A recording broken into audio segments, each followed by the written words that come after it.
शुभता है। भैया किस चीज़ की दुकान है? सर मोबाइल एसेसरी की दुकान है, मोबाइल ठीक करते हैं हम। तो ये हादसा जो आग जली का सामने आया, ये कितने बजे आया? ये कोई भैया 9:30-10 बजे की बात है। 8:30 बजे मैं शॉप क्लोज करके गया हूँ, तो कॉल आया यहाँ से कि आग लग गई है। तो मैं पहुँच गया, कोई 10-10:30 में मैं ही पहुँच गया था। तो आगे देखा तो सब जल गया हुआ था। तो फिर फायर ब्रिगेड भी आ गई थी तब तक, लेकिन कुछ नहीं बचा। 7-8 लाख का तो वही है भैया, हम कह नहीं सकते, ज़्यादा भी हो सकता है। 7-8 तो वही है। AC, इन्वर्टर, मोबाइल एसेसरी, लोगों के फ़ोन आए, सब चल गए। कितने मोबाइल थे? तो है ही नहीं भैया।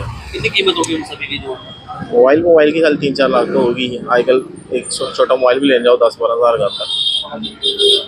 नहीं कोई नहीं आया भाई। तो पुलिस वाले ही आए थे खाली, अभी वही कहते। पुलिस वालों ने क्या, बस रिपोर्ट ही लिखी है और बोला कुछ नहीं। अब भी कुछ नहीं पता चला भैया, ऐसा कुछ है, शॉर्ट सर्किट ही हुआ है कुछ अंदर से। यही कहना चाहते हैं, थोड़ा वेट कीजिए, ताकि फिर दोबारा दुकान जब स्टैंड होगी उसके बाद ही कुछ होगा। अभी मैं कुछ नहीं कह सकता, सारे जल गए हैं ना।